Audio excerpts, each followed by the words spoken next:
अब fractional distillation technique हम लोग कहाँ यूज करते हैं पहले ये देखिए। This technique is used. This technique is used for separating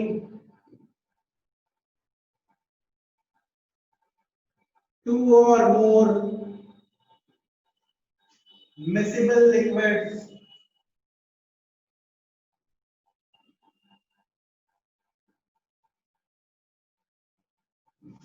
whose difference in boiling point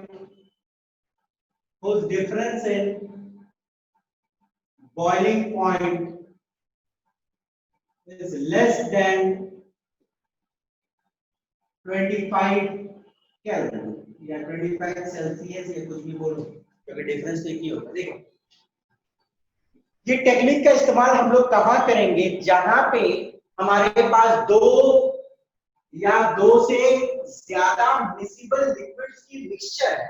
miscible liquid तो सबको मालूम है, बताया था, लिक्विड जो अपने में कंप्लीटली मिल जाती है। ओके, दो से ज्यादा पूरी तरह मिसिबल लिक्विड्स हैं, उनको हमें सेपरेट करना, जिसकी बॉइलिंग पॉइंट की डिफरेंस जो है वो 25 केल्विन से लेस है। बॉइलिंग पॉइंट 25 के से लेस है, बॉइलिंग पॉइंट की डिफरेंस इन सब की। ओके, और डिस्टिलेशन टेक्निक तब यूज करते थे, याद करो, डिस्टिलेशन टेक्निक लास्ट क्लास में मैंने बताया था, वो तब यूज होती है जब बॉइलिंग पॉइंट डिफरेंस 25 के से ऊपर हो।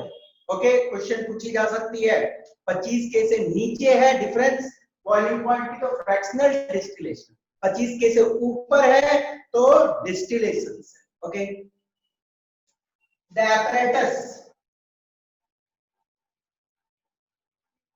the setup is same as distillation unit,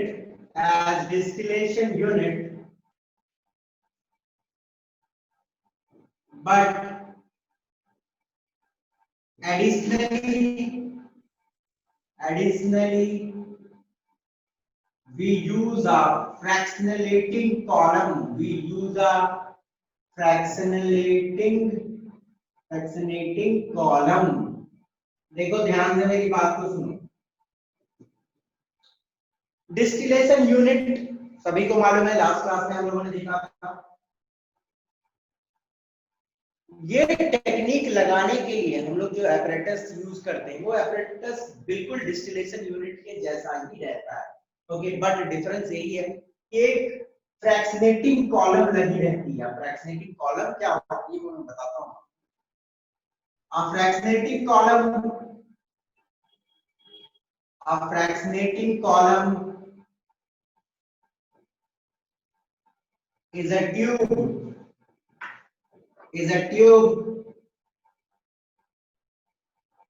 that contains glass beads.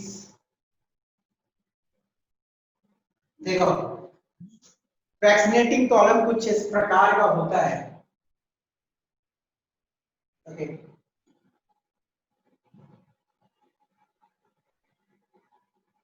उसमें शीशे की गोलियां रखी रहती है। ओके, शीशा का गोलीज रखा रहता है इसमें, ठीक है, ग्लास बीड्स। तो फ्रैक्शनेटिंग कॉलम क्या होती है, एक ट्यूब टाइप की है। ओके, तो स्ट्रेट ट्यूब भी रहती है, इस टाइप की भी हो सकती है, एक ट्यूब टाइप की रहेगी जिसमें ग्लास बीड्स रहते हैं।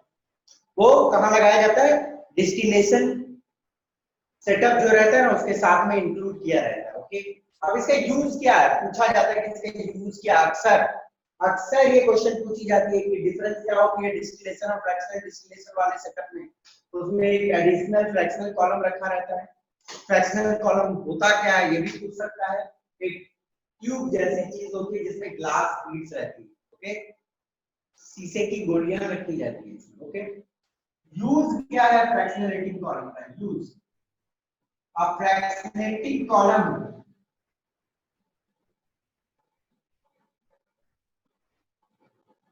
provides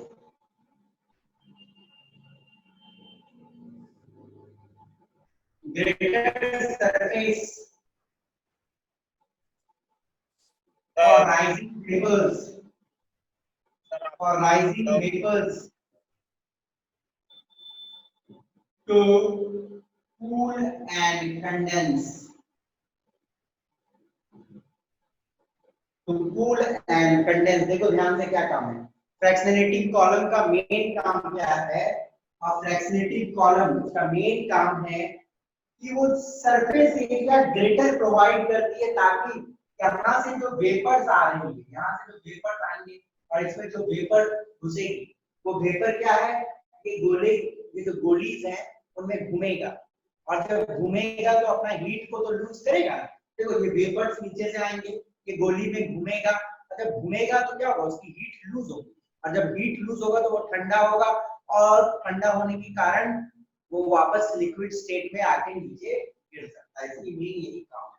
तो फ्रैक्शनेटिंग कॉलम क्या करता है, प्रोवाइड ग्रेटर सरफेस एरिया। देखो ये गोली से अब ये क्या है, वेपर जो आया हुआ यहाँ घूमेगा, ऐसे घूमेगा, तो क्या है, ठंडा होगा, इसमें घूमने के दौरान उसका हीट लूज होगा, हीट लूज होगा तो क्या होगा, टेम्परेचर कम होगा, टेम्परेचर कम होगा तो वेपर वापस कंडेंस होके लिक्विड बन सकती है, लिक्विड बनने नीचे गिर जाएगा। ठीक है, तो सारी समझ आएगी आपको कहानी जब मैं समझाऊंगा आपको फ्रैक्शनेटिंग डिस्टिलेशन का एक एग्जांपल। पर पहले दिमाग में रख लो कि चीजों का क्या क्या काम है, फिर आराम से समझ लेंगे सेटअप।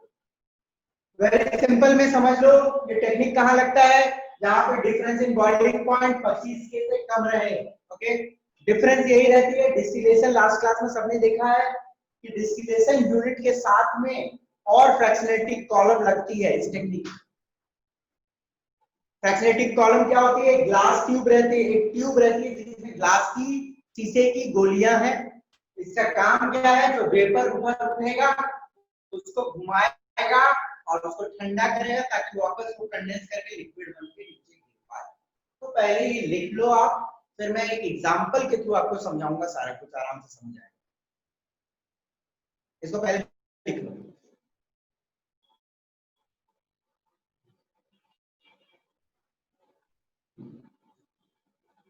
चलिए मिटा दो, लास्ट टाइम।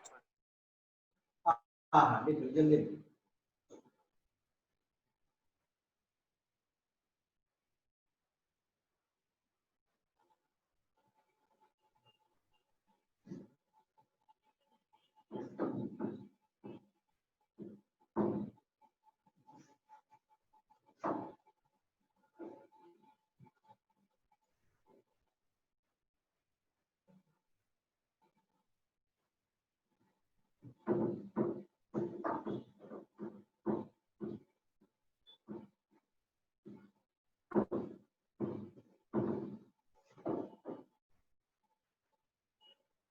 देखिए एक एग्जांपल लेता हूं कि अलग कर रहा हूं मैं दो चीज को, फ्रैक्शनल डिस्टिलेशन से।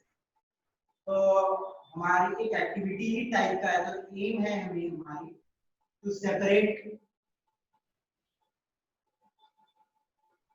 मिसिबल लिक्विड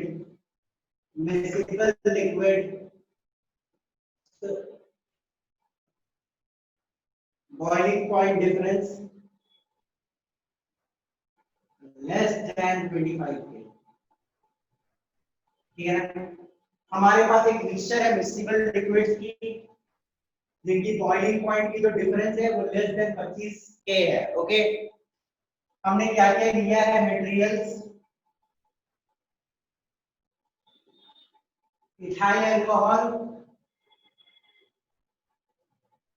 प्लस वाटर का एक मिक्सचर लिया, ethyl alcohol plus water mixture, comma distillation setup, distillation की जो सेटअप है वो लेंगे, कॉमा फ्रैक्शनेटिंग कॉलम लेंगे। ओके,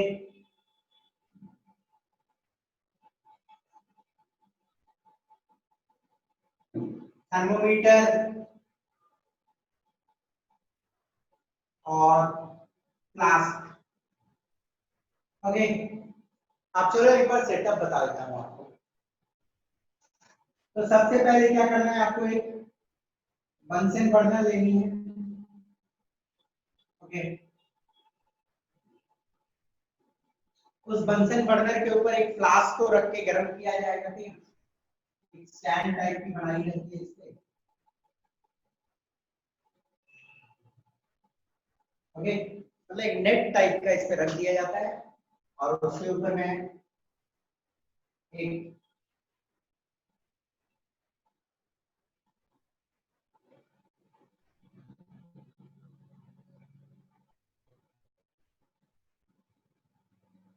राउंड बॉटम फ्लास्क रख दिया हमने। ओके, और इस फ्लास्क में लगी हुई है एक फ्रैक्शनरेटिंग कॉलम। ठीक है,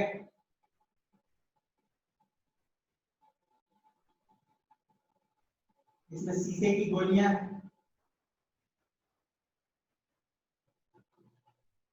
अंडरस्टूड। और इस फ्लास्क में है इथाइल अल्कोहल प्लस वाटर का मिक्सचर। ठीक है, और यहाँ पे एक थर्मोमीटर भी लगा हुआ है और इसके थ्रू एक पाइप निकलती है। ओके, जो पाइप में एक कंडेंसर चेंबर लगा हुआ है। कंडेंसर चेंबर मतलब इसमें बर्फ रखी जाती है, बर्फ या ठंडा पानी भी रख सकते हैं, आइस और कोल्ड वाटर। ठीक है, और यहाँ पे एक फ्लास्क रख सकते हो आप। बड़े ये सेटअप होती है। अब ध्यान देना है आपको, बहुत ध्यान से, आराम से देखिए। इथाइल अल्कोहल प्लस वाटर की जो मिक्सचर है राउंड बॉटम फ्लास्क में है। डिस्टिलेशन सेटअप आपको मालूम है, डिस्टिलेशन सेटअप क्या होती है, ये होती है और डायरेक्ट ये वाला आता है, ये वाला पार्ट नहीं रहता है डिस्टिलेशन वाला, ये आती है और फिर ये वाला जो पाइप लगा रहता है डायरेक्ट यहाँ पे, मालूम है आपको ना। डिस्टिलेशन सेटअप में ये जो कोल्ड वाला पार्ट है वो डायरेक्ट यहाँ पे लगा रहता है, बट इसमें एक एक्स्ट्रा फ्रैक्शनेटिंग कॉलम हमने लगाया है। ओके, थर्मोमीटर लगी हुई है यहाँ पे और फ्लास्क ये वाला एक बीकर है, फ्लास्क ले बीकर ले लो, बीकर लिया है। तो आप देख सकते हो बीकर भी है। अंडरस्टूड, ये वाला थर्मोमीटर है।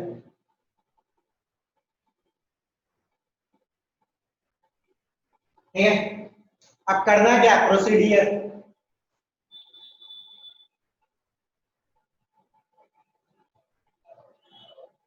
एक प्रोसीडियर में क्या करना है, take mixture in round bottom flask, take mixture in round bottom flask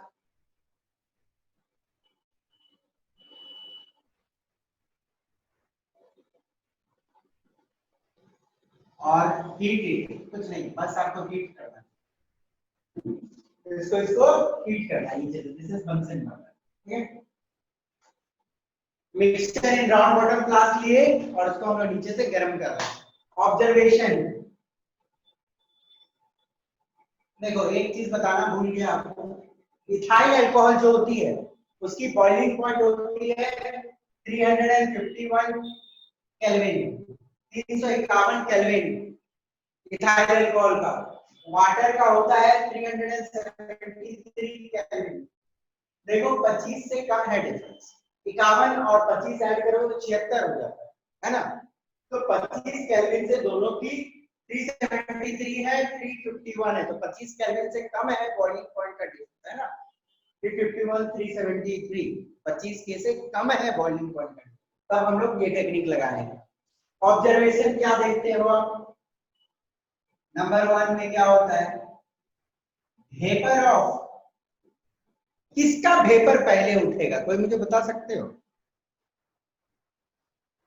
किसका वेपर पहले उठेगा गर्म इथाइल अल्कोहल का। यस, सीधा बात है, जिसका बॉइलिंग पॉइंट कम होगा वही ना पहले गर्म होकर वेपर बन जाएगा। बॉइलिंग पॉइंट तो इथाइल अल्कोहल का कम है, जिसका बॉइलिंग पॉइंट कम है वो पहले वेपर बने, ठीक है ना। वेपर ऑफ वोलेटाइल या vapour of less boiling point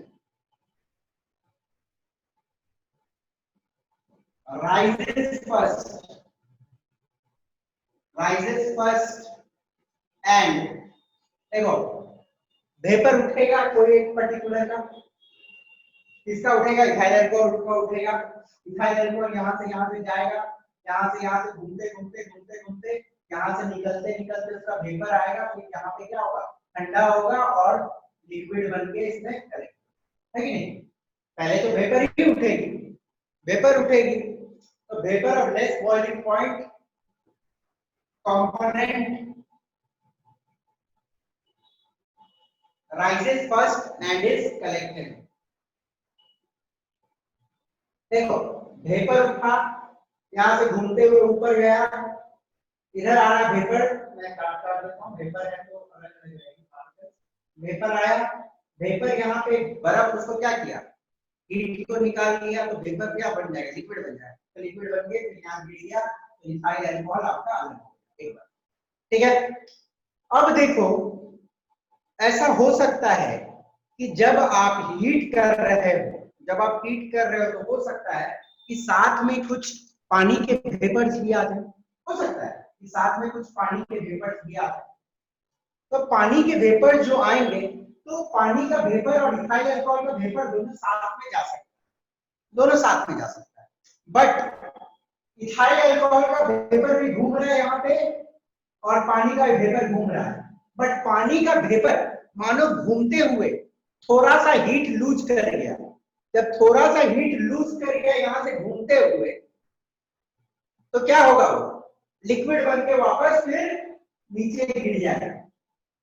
और वो थोड़ा सा भी लूज भी कर दिया तो उसका बॉइलिंग पॉइंट तो कम ही है ना, तो वो वेपर बना ही रहेगा और बाहर भी निकल जाएगा। और एक्चुअली ये क्या होता है, जो हीट यहाँ पे लूज भी होता है पानी का, वो हीट को इथाइल अल्कोहल गेन कर लेता है, वेपर ही स्टेट में रहता है, बाहर जाके निकल जाता है। ओके, जब पूरी वेपर अलग हो जाती है इथाइल अल्कोहल की, और हम देखेंगे कि when temperature is near 373 K, अब टेम्परेचर 373 K का जब आसपास आ रहा है इस थर्मोमीटर में, तब हम क्या करेंगे, हटा लेंगे ethyl alcohol. When temperature is near 373 Kelvin, another beaker is kept। जब टेम्परेचर 373 केल्विन के आसपास आ गया तो इसको मैं हटा दूंगा, दूसरा बीकर रख दूंगा। तब क्या है, 373 या 373 से ज्यादा जब होगा तो पानी आएगा ऊपर, पानी का वेपर, पानी कंडेंस होगा, पानी कलेक्ट होगा और हम लोग दोनों को अलग, सिंपल सा टेक्निक है। When temperature is near 370, another beaker is kept and water is collected। तो इस तरह हम लोगों ने अलग कर लिया। आप बोलोगे कि सर ये बीड लगाने का क्या जरूरत है, तो बीड लगाने का जरूरत इसलिए था, मैं थोड़ा सा बीच में बोला हूँ आप लोगों को, हो सकता है इथाइल अल्कोहल का वेपर भी जा रहा है और पानी का कुछ वेपर्स भी उठ गया साथ, है ना, पानी के कुछ वेपर्स भी आ रहे हैं। अब पानी का वेपर इथाइल अल्कोहल का वेपर मानो दोनों जा रहा है, दोनों जा रहा होगा, तो पानी का वेपर यदि थोड़ा सा हीट लूज कर दिया, देखो ऐसे समझो, ये इथाइल अल्कोहल का वेपर जा रहा है और पानी का वेपर भी आ गया साथ में, दोनों ऊपर जा रहा है, बीड है, घूमेगा, और बीड में घूमने के दौरान ये थोड़ा सा हीट लूज कर दिया तो नीचे गिर जाएगा, और जो हीट लूज किया होगा ये और गेन कर लेगा और वेपर ही में रहेगा, फिर बाहर निकल के सेपरेट हो जाएगा, ठीक है। जब और गर्म होते रहेगा तो फिर पानी की वेपर बनेगी, उसके बाद में कलेक्ट। ओके, तो ये हो गई आपकी ऑब्जर्वेशन। और कंक्लूजन पार्ट इसका, the components can be separated by fractional distillation method। okay. अब मेरा बोलना ये है कि सर ये वाला मानो डिफरेंस क्या होगा, तो डिफरेंस यही रहता है कि बॉइलिंग पॉइंट का डिफरेंस बहुत कम है दोनों का, तो हो सकता है कि पानी का भी और इथाइल अल्कोहल का वेपर आ जाए और इम्प्यूरिटी बन के भी कलेक्ट हो सकती है नहीं, बॉइलिंग पॉइंट डिफरेंस बहुत कम है, तो टेम्परेचर आसपास आ जाएगा तब तो दोनों एक साथ वेपर बन के आता और कंडेंस करके दोनों एक साथ आ सकता था। ओके, इसलिए हम फ्रैक्शनेटिंग कॉलम लगा दिए ताकि यदि पानी का वेपर मानो आ भी गया तो वो घूमेगा तो थोड़ा सा भी हीट जहां लूज किया तो वो नीचे गिर जाए, सही नहीं। तो ये कहानी, तो आई सपोज समझ गए होंगे, इसमें ज्यादा दिमाग लगाने की जरूरत नहीं है, सिर्फ सिंपल में आपको ये दिमाग रखना है कि इस सेटअप में किसको यूज किया जाता है जिसकी बॉइलिंग पॉइंट के डिफरेंस 25 केल्विन से नीचे हो, क्या एक्स्ट्रा यूज करते हैं, फ्रैक्शनेटिंग कॉलम यूज करते हैं, बीड्स क्यों रखी है ताकि सरफेस क्या मिले राइजिंग वेपर्स को और कंडेंस करके वो नीचे गिर जाए। ओके, यही कहानी है। और ये कौन पहले उठेगा, लेसर वोलेटाइल वाला पहले उठेगा और जो ज्यादा कम वोलेटाइल है वो बाद में आएगा। ओके, सर आपका वीडियो ब्लर आ रहा है और रुक रहा है। क्या बोल रहे हो बेटा? वीडियो तो ठीक है, यहाँ से सब कुछ ठीक है, सबको वीडियो सही आ रही है ना? नो सर, क्लियर, नो बहुत क्लियर नहीं है। नो सर, बहुत ब्लर आ रहा है। बहुत ब्लर आ रहा है बेटा, आप देखो तो ठीक है। सर और आवाज भी कट कट के आ रहे हैं। आवाज भी कट कट के आ रहा है, ठीक है मैं देखता हूँ एक बार। अभी दिख रही है बोर्ड क्लियर? No sir.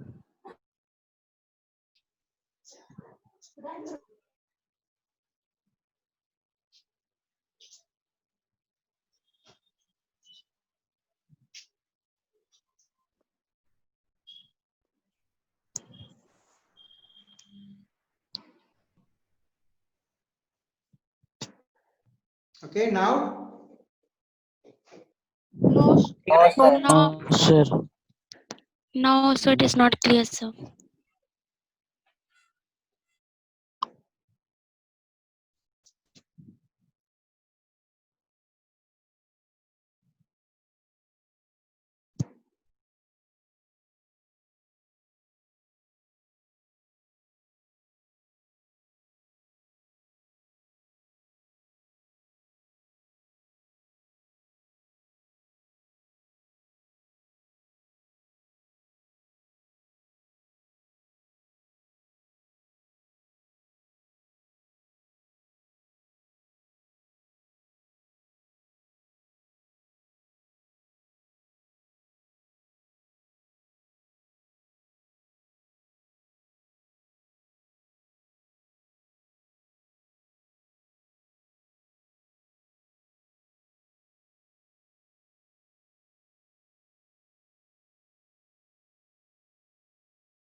अब देखिएगा तो I suppose everything will be okay now. Yes, sir. ठीक आ रही है, बोर्ड क्लियर है? Yes, sir. Yes, sir. Okay, चलिए जल्दी जल्दी समझा दूं फिर से कि समझ गए हो? सर समझ गए। ओके चलिए, तो जल्दी से नोट कर लो, 2 मिनट टाइम ले लो, मैं फिर आगे बढ़ूँ। जल्दी से लिख लीजिए इससे पहले।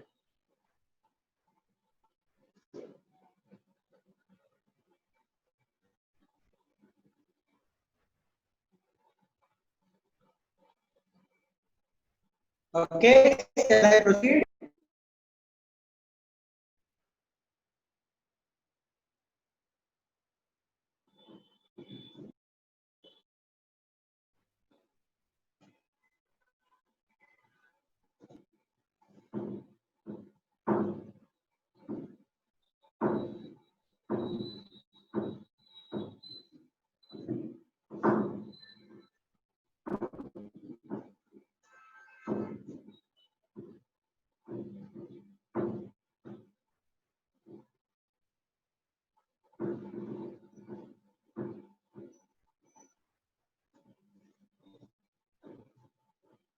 नेक्स्ट, तो ये तो हो गई फ्रैक्शनल डिस्टिलेशन। अब हम लोग देखते हैं एयर के कंपोनेंट्स को हम लोग कैसे अलग करेंगे। To separate the components of air। Air क्या है? सबसे पहले ये आपको जानना, एयर के कंपोनेंट्स को हमको अलग करना। तो एयर क्या है? Air is a homogeneous mixture of different gases. ये सबको मालूम है कि एयर एक होमोजेनियस मिक्सचर है अलग अलग गैसेस का। Different gases, air is a homogeneous mixture है अलग अलग गैसेस का। द कंपोनेंट देखो, और जो कंपोनेंट है एयर में उनकी बॉइलिंग पॉइंट के डिफरेंस 25 के से कम होती है। तो आप लोग यहाँ पे टेक्निक जो लगा सकते हो, इट्स फ्रैक्शनल डिस्टिलेशन, ठीक है ना। The component of air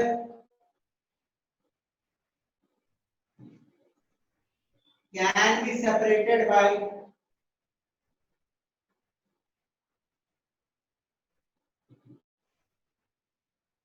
fractional distillation। तो करेंगे क्या? एयर को हवा में फ्रैक्शनल डिस्टिलेशन लगाए कैसे? गैसियस फॉर्म में है ना। तो आपको क्या करना है, सबसे पहले इस टेक्निक को लगाने के लिए एयर को लिक्विफाई करना पड़ता है, ठीक है ना। एयर को आप क्या करोगे? लिक्विड एयर बनाओगे।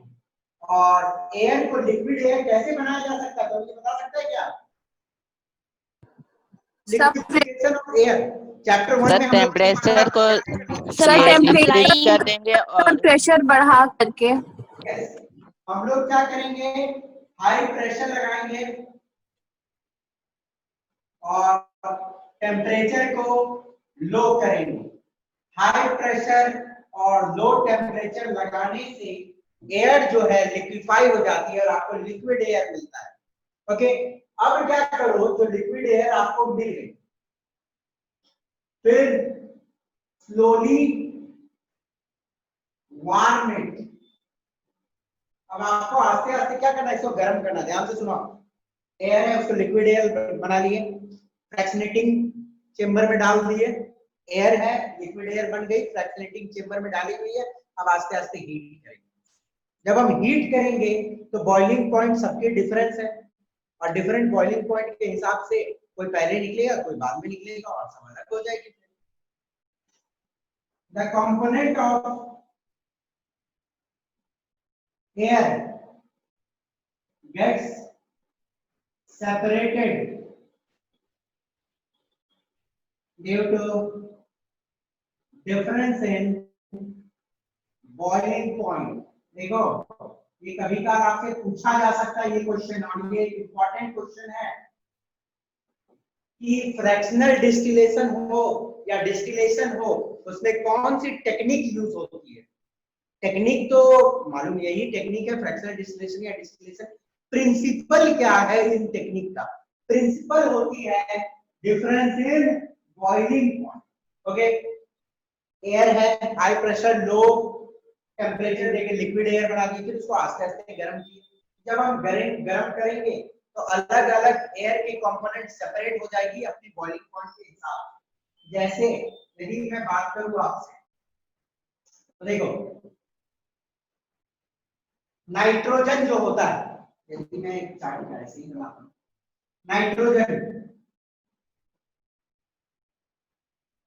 नाइट्रोजन जो है वो सबसे ज्यादा एयर में प्रेजेंट होती है, लगभग 78% के आसपास। तो नाइट्रोजन जो है -196 डिग्री सेल्सियस पे बॉईल करती है, तो ये सबसे पहले अलग होता है। फिर आर्गन आती है, आर्गन आपका नोबल गैस है जो -186 डिग्री सेल्सियस पे। देखो ये ध्यान देना कि ये कम टेम्परेचर है, ये ज्यादा टेम्परेचर है, माइनस साइन है ना, तो this one is come temperature. Heat करो, ठंडा है, ठंडा है, अब हीट कर रहा हूं, जब हीट करूंगा तो सबसे पहले ये टेम्परेचर आएगा, this is lower temperature. Heat कर रहा हूं तो लोअर टेम्परेचर पहले आएगा, फिर हायर टेम्परेचर आएगा। तो सबसे पहले नाइट्रोजन आपका अलग हो गया, फिर आर्गन अलग होगी -186 डिग्री सेल्सियस पे, फिर लास्टली जाके आपको ऑक्सीजन सेपरेट हो जाएगा -183 डिग्री सेल्सियस पे। ये आपको ध्यान देना है, ओके, सबको ध्यान रहेगा,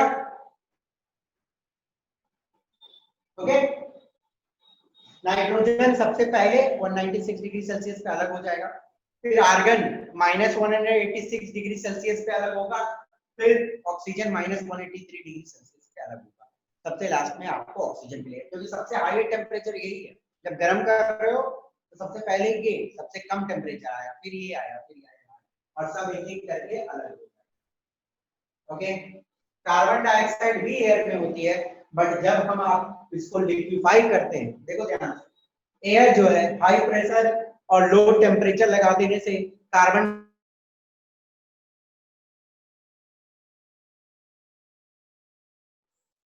okay, carbon dioxide solid form में कन्वर्ट हो जाता है वहीं पे, मालूम है ना कि कार्बन डाइऑक्साइड सब्लिमेट कर जाती है, डायरेक्ट आ जाती है आइस स्टेट में, तो ड्राई आइस बन के ही अलग हो जाती है सबसे पहले। जब हम लोग हाई प्रेशर और लो टेम्परेचर लगा देते हैं तो डायरेक्टली वो सॉलिड स्टेट में चली जाती है, और ओके, और फिर नाइट्रोजन, आर्गन और ऑक्सीजन अलग हो जाता है।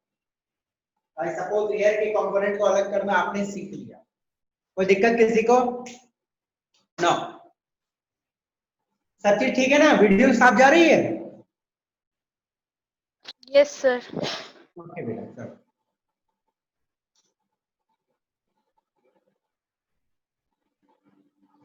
जल्दी इसको लिख लो साहब।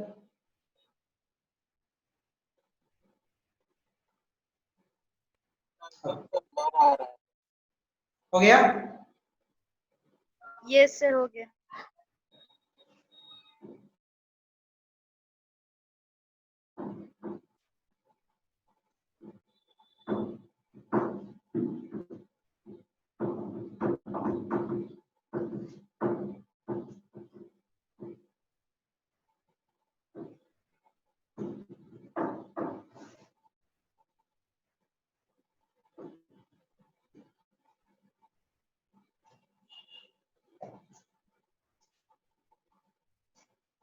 There is one more technique that we have to see, is crystallization.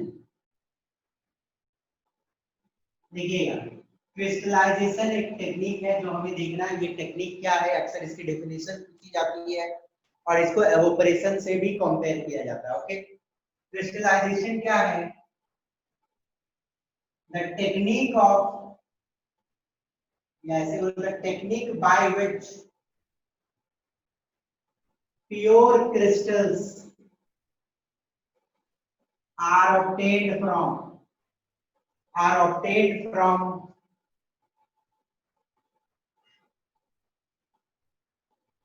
hot saturated solution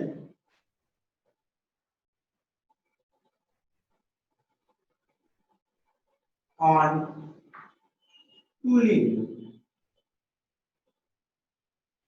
ध्यान से सुनिए मेरी बात, आपके पास एक हॉट सैचुरेटेड सॉल्यूशन, क्या है?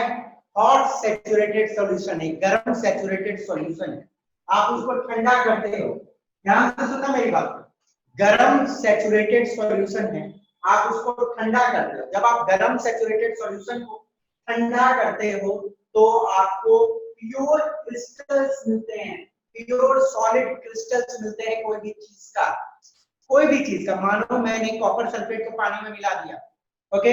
और एक सैचुरेटेड सॉल्यूशन बनाया है गर्म, अब उसको मैं ठंडा करूंगा। जब मैं ठंडा करूंगा ना तो क्या होता है, pure crystal solid crystal copper sulphate के हमें मिल जाएंगे। तो क्रिस्टलाइजेशन टेक्निक क्या है, एक ऐसी टेक्निक जहां पे हमें प्योर क्रिस्टल्स कोई भी चीज की मिलती है, जब उसकी हॉट सैचुरेटेड सॉल्यूशन को हम लोग ठंडा करते हैं, उस प्रोसेस को हम लोग बोलते हैं crystallisation. Definition is important. Okay, अब चलिए देख भी लेते हैं कि कैसे करते हैं। तो आप क्या करो, सबसे पहले स्टेप 1 क्या करना है, टेक सम इम्प्योर,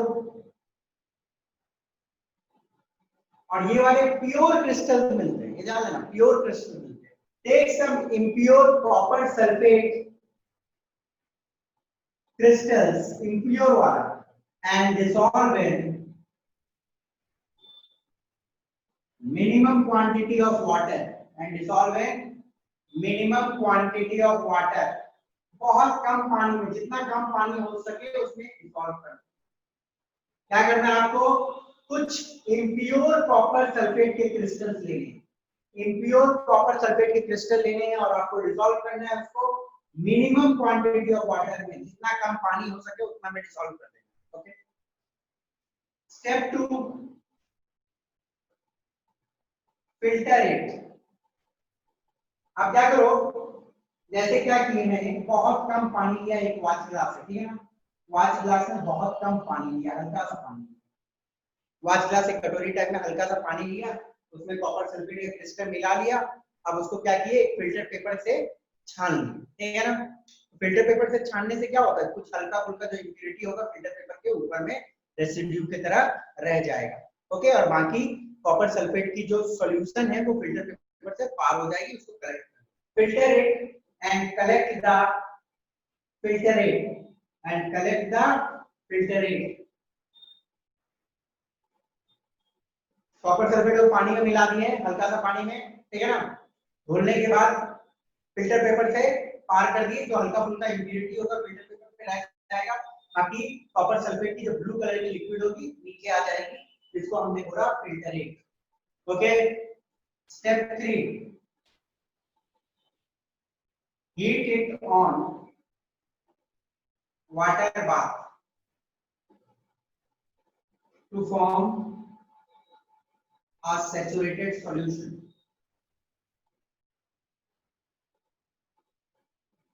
देखो आपको क्या करना है, तो सबसे पहले आपने क्या किया था, पानी लिया था उसमें कॉपर सल्फेट मिला लिया था, आप उसको फिल्टर कर लिए, फिल्टर करने के बाद जो क्लियर लिक्विड बचा, वो क्लियर लिक्विड को आप क्या करो, वाटर बाथ के ऊपर में गर्म करो। वाटर बाथ मालूम है ना, पानी है और पानी को मैंने नीचे से गर्म कर रहा हूँ, कोई भी चीज से मैं नीचे से उसको गर्म कर रहा हूँ, ठीक है। ये वाटर बाथ, ये बंसन पड़ता है,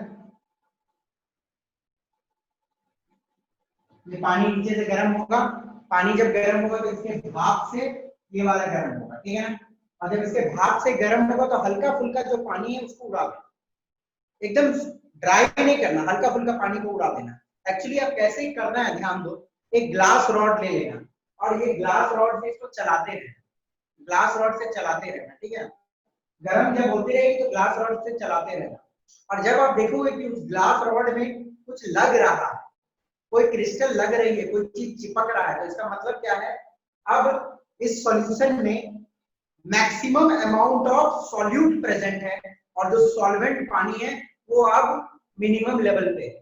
समझे बात को, कॉपर सल्फेट पानी में मिला हुआ है, वैसे भी मैंने बहुत कम पानी में मिलाया है, और गर्म करके मैं एक्सेस पानी को उड़ा देना चाहता हूं ताकि सैचुरेटेड सॉल्यूशन रहे, मैक्सिमम अमाउंट ऑफ सॉल्यूट रहे उसमें। आप कैसे चेक करेंगे, ग्लास रॉड से जब मिलाएंगे तो देखेंगे कुछ चिपकने लगा है ग्लास रॉड में, इसका मतलब क्या है, अब सॉल्यूशन से बाहर आ रही है चीज, है ना, अब वो सॉल्यूशन और सॉल्यूट को होल्ड नहीं कर सकता, इसका मतलब सैचुरेटेड सॉल्यूशन बन चुके हैं, हीटिंग बंद कर दो, ठीक है ना। फिर उसके बाद स्टेप 4 स्टॉप हीटिंग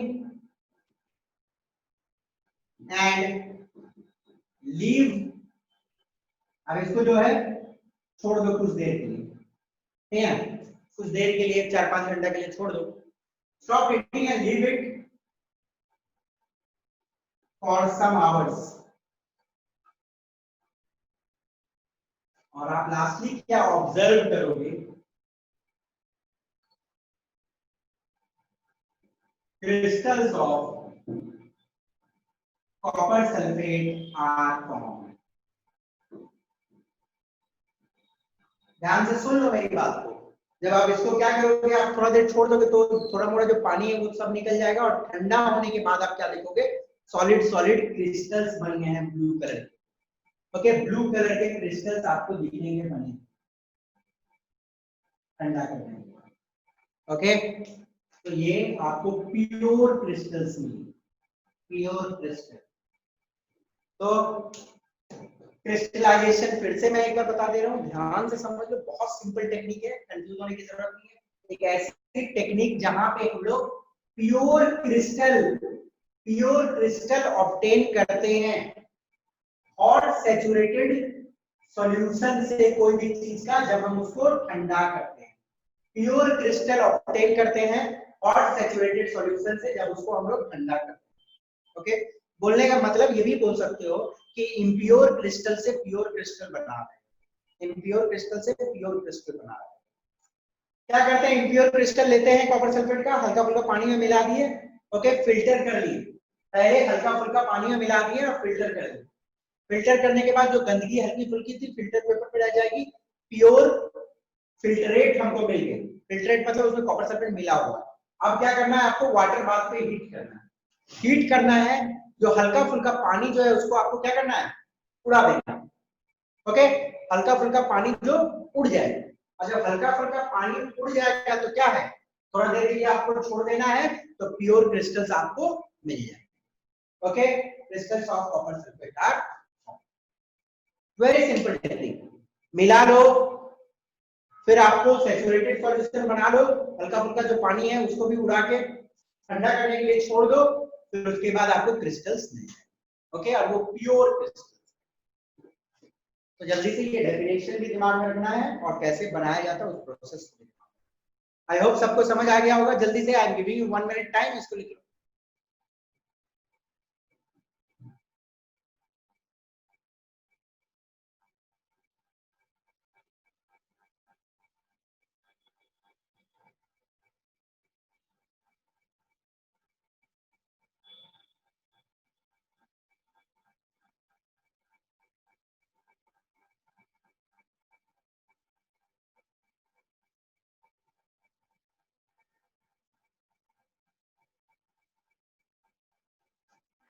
ओके, हो गया? Yes, sir.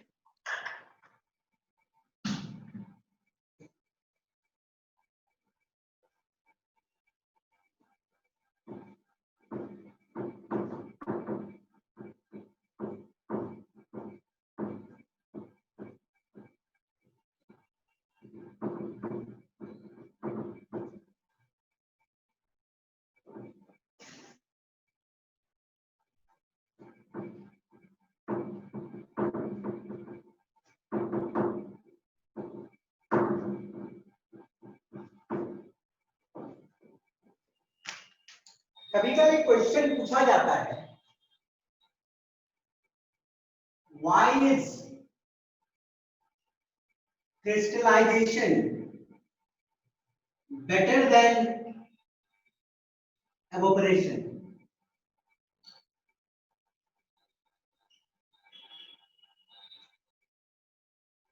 इंपॉर्टेंट क्वेश्चन पूछी जाती है कि क्रिस्टलाइजेशन जो है वो एवोपरेशन से अच्छा क्यों है, क्योंकि एवोपरेशन में भी हमको प्योर सॉलिड्स मिलते हैं और क्रिस्टलाइजेशन में भी सॉलिड्स मिलते हैं। क्यों? पहला, in evaporation heating to dryness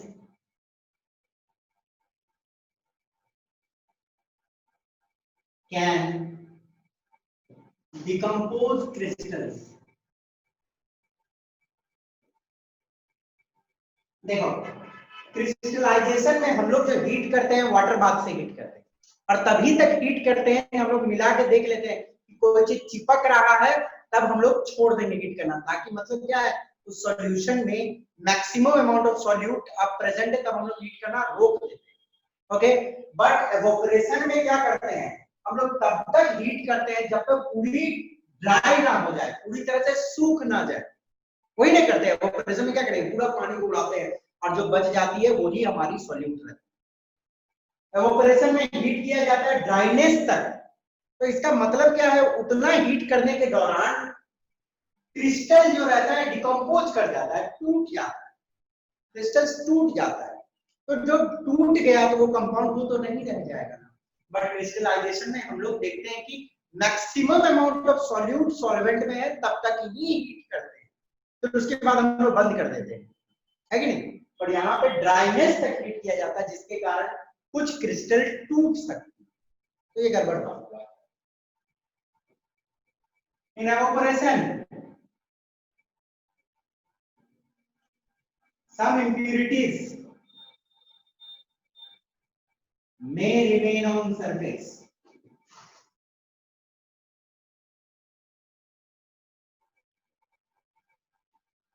देखो बेटा, जब आप एवोपरेशन करते हो तो एवोपरेशन में तो पानी उड़ता है ना, हो सकता है कुछ इम्प्यूरिटी जिसकी बॉइलिंग पॉइंट काफी हाई है वो तो नहीं उड़ेगा ना, वो तो इम्प्यूरिटीज के तौर पे रह ही जाएगा। इनसॉल्युबल इम्प्यूरिटीज जो रहती है वो तो रह सकती है। तो in evaporation some impurity may remain on surface, but crystallization क्या करते हैं, कर देते हैं। तो इनसॉल्युबल इम्प्यूरिटीज जो रहती है फिल्टर पेपर पे तो पहले ही अलग है कि नहीं, फिल्टर करते हैं तो ऊपर में रेसिड्यू की तरह पहले ही अलग हो जाता है। अंडरस्टूड। तो in evaporation some impurities may remain on surface, but crystallization में तो हम लोग फिल्टर कर देते हैं, तो इम्प्यूरिटीज रहने का चांस ही नहीं है। तो देखो क्रिस्टलाइजेशन क्यों बेटर है एवोपरेशन से, दो रीजन है। एवोपरेशन में पूरा ड्राइनेस तक हीट किया जाता है, बट क्रिस्टलाइजेशन में हीट तब तक किया जाता है जब तक सैचुरेटेड सॉल्यूशन ना हो, फिर उसके बाद रोक देते हैं। और ड्राइनेस में हीट करने के चक्कर में कुछ क्रिस्टल टूट सकते हैं। और एवोपरेशन में some impurities may remain on surface, impurities रह सकती है सरफेस पर। क्रिस्टलाइजेशन में तो हम लोग पहले ही छान लेते हैं insoluble impurities. Okay, clear, got it.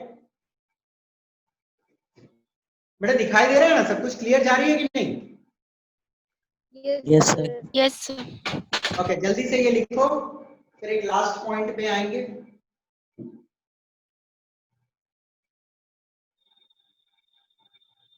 Sir completed. Okay चलो,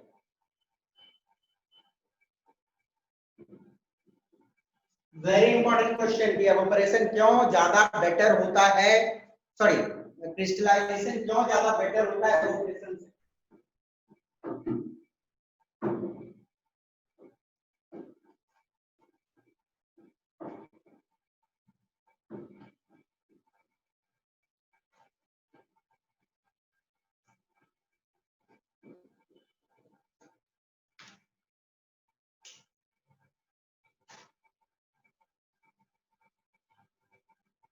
water supply system,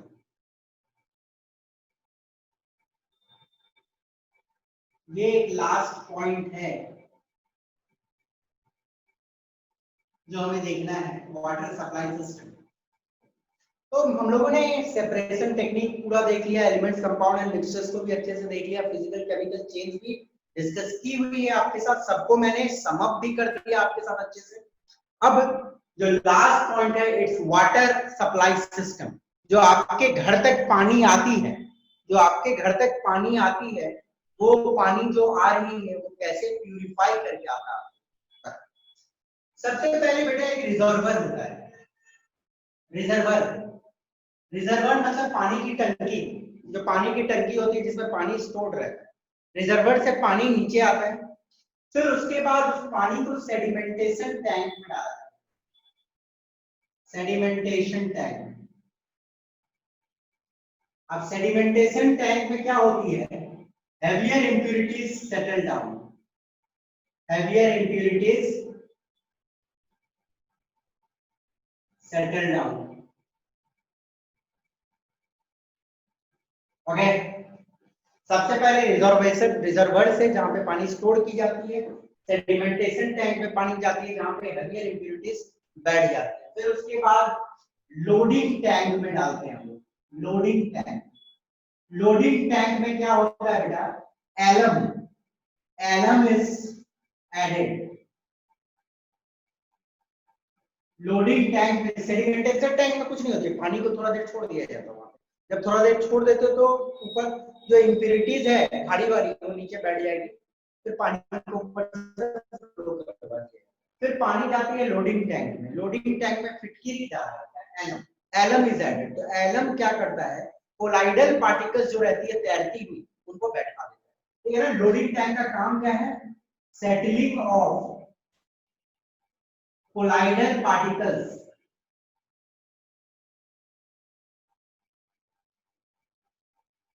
increase. Okay, जैसे ही फिटकिरी ऐड करते हो ना, कोलाइडल पार्टिकल जो रहती है, कोलाइड वाली पार्टिकल जो तैरते रहती है, उनकी सेटलिंग, वो नीचे बैठने लगती है तेजी से। तो लोडिंग टैंक में क्या होता है, फिटकिरी ऐड होती है, एलम इज एडेड। तो फिटकिरी क्या करता है, settling of colloidal particles increases. जो कोलाइडल वाली गंदगी है वो जल्दी से सेटल होने लगती है नीचे। ओके, फिर फिल्ट्रेशन टैंक से पास की जाती है, और फिल्ट्रेशन टैंक में जो बाकी इंप्योरिटीज होती है वो अलग होती है। ओके, उसके बाद फिल्ट्रेशन टैंक में नीचे लिख देता हूं। बड़े रिजर्वर से सेडिमेंटेशन टैंक, सबसे पहले सेडिमेंटेशन टैंक में हेवियर इंप्योरिटीज बैठ जाती है। फिर लोडिंग टैंक में फिटकिरी ऐड करते हैं हम लोग। फिटकिरी क्या करता है, कोलाइडल पार्टिकल्स को नीचे बैठा देता है। फिर फिल्ट्रेशन टैंक में पानी जाती है, जो बची कुची गंदगी है वहां पे साफ हो जाती है। फिर उसके बाद हम लोग क्लोरीनेशन टैंक में डालते हैं। क्लोरीनेशन टैंक में डालो या उसमें ब्लीचिंग मतलब क्लोरीन गैस पास करते हैं, जो इंप्योरिटीज रहती है या बैक्टीरिया रहते हैं उसको किल कर देती है। ठीक है, फिल्ट्रेशन टैंक के बाद क्लोरीनेशन टैंक से पास किया जाता है, जहां पे ऑल माइक्रोब्स, क्या बोलो, harmful microbes are killed. Chlorination tank में हम लोग केमिकल्स डाल के हार्मफुल माइक्रोब्स, जो डेंजरस बैक्टीरिया वायरस है, उनको हम मारते हैं। फिर हमें water is supplied to home, फिर पानी को घर सप्लाई किया है। ओके, ये है आपकी कहानी। प्योर वाटर मिली आपको, हेवियर इंप्योरिटीज बैठ गया, जो हल्का वाला इंप्योरिटीज है वो भी बैठ गया, जो और कुछ इंप्योरिटीज हो गए फिल्ट्रेशन टैंक साफ कर दिया, जो बैक्टीरिया उसको क्लोरीनेशन प्रोसेस में मार दिए, फिर वाटर को घर भेज दिया, तो वाटर ठीक ठाक पानी हमें घर तक मिल जाता। तो this is all for this chapter. हम लोगों ने इस चैप्टर को काफी डेप्थ में देखा। आपसे रिक्वेस्ट है कि एनसीईआरटी के सारे क्वेश्चंस बना लेना, in text question and also the back questions, and in the next class probably we will start with a new chapter. Okay, हम लोग नेक्स्ट क्लास में नए चैप्टर से स्टार्ट करेंगे। तब तक चीजों को पढ़ के आना, हो सकता है मैं कुछ क्वेश्चन पूछूं नेक्स्ट क्लास में। ठीक है, तो thank you for today, meet you in the next class. Thank you.